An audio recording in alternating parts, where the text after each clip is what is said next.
Hey gals and guys, it's your host Phil Larson, and this is your motivational high five on gratitude. Let's do this.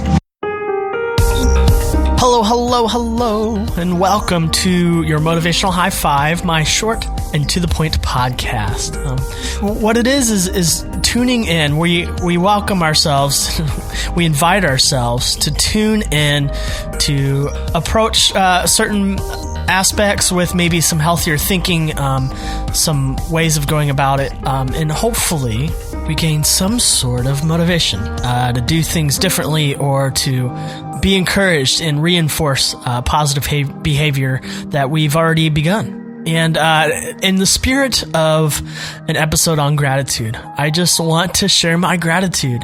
In the last month, your motivational high five has surpassed 500,000 downloads in the last 2 years. So, since the podcast has been about 2 years old, we have released 80 episodes, over 250 ratings on iTunes, mostly 5-star, 4 and 4-star, a couple 3-star, but we won't go there. And some really good reviews. Thank you so much. The podcast has stayed relatively consistently in the top 200 ranked podcasts on iTunes under the health category of all time, and in the top 100 in the category of self-help, which is a subcategory of the main category, health. And man, that's awesome. There's just been a lot of exposure of this podcast. I know my listeners have been really encouraging to me. Many emails over the last 2 years and conversations, and people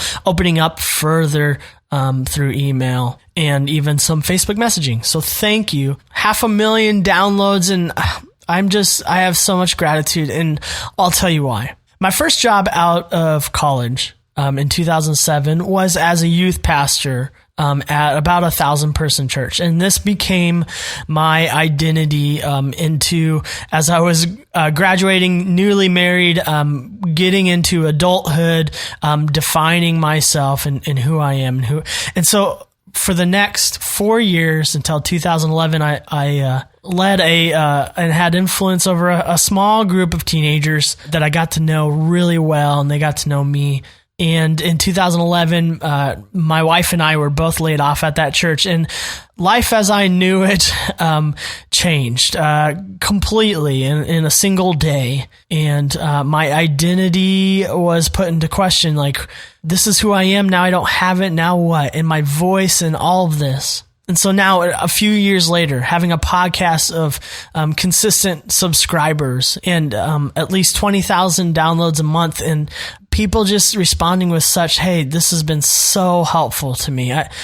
It was a part of my life, having a voice into people's lives I thought was over. And so I am grateful. And if we don't have gratitude, that's the thing. If we don't have gratitude for the good things in our life right now, then we've learned nothing from the pain of our past. You see, the driver of gratitude is often coming through the pain of life change, and oftentimes change that happens to us, and not the decisions we make. It's been made for us. And this is a common story. You see, the successful entrepreneur who is charitable came from nothing. Why? Why are they charitable? Because they came from nothing, because they know that pain. They know it intimately, the pain of having nothing, of living out of a car and in pursuit of a dream. They have gratitude for their success, and so they hold it loosely enough to give it away and to share it and to let people know they are grateful for what they have. I've heard it said, and maybe you have too, that it isn't happy people who are grateful.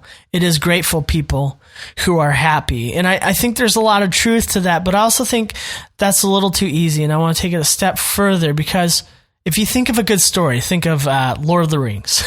When is Frodo truly grateful for his life circumstance at any given point? It's not during the whole time. He reluctantly carries the ring. He's just always being chased. But it is not until the end, after the ring is destroyed and they go back to the Shire and they can go to the pub and drink and cheers to their life, their changed life circumstance. And they tune in to how their circumstances have changed after that pain. that they become grateful, that they have gratitude, and that may eventually lead to happiness and fulfillment and joy. And so again, I think to truly get to a heart of gratitude, we need to tune in to the pain of where we were so we can be grateful for where we are now. And were it not being laid off and basically someone deciding for us that this group of people who were our family are no longer our family, were it not for that change happening to us, I don't know that there would be a podcast. And so I am grateful. I have so much gratitude. And so what about you? What pain have you experienced that leads you to, oh wait, life's different now, and I'm grateful for that? Or maybe you are in the middle of some pain. What life change might happen to you? Or just take it in now. Take it in this dark place you might be in so that when you're out of it, you can look back and go, oh, I'm grateful. That pain was a gift because I'm not in it anymore, and I'm not the same person, and I am changed.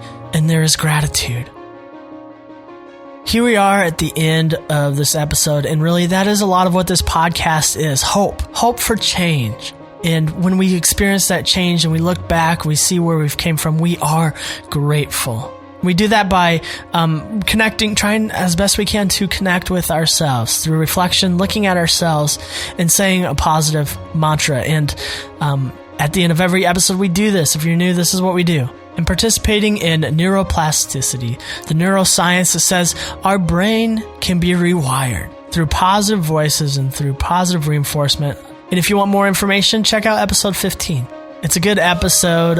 It's a friend of mine who's also a scientist. And so when you find some time for yourself, will you say this to yourself? Thanks to the pain of my past, I can discover gratitude today.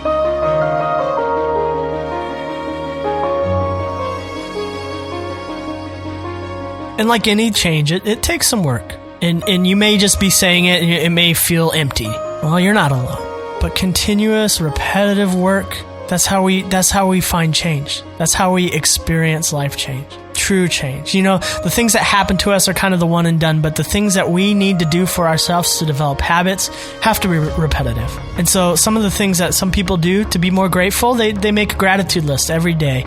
And I used to do that at night. I still do that, but I've been adding it to my morning routine as well.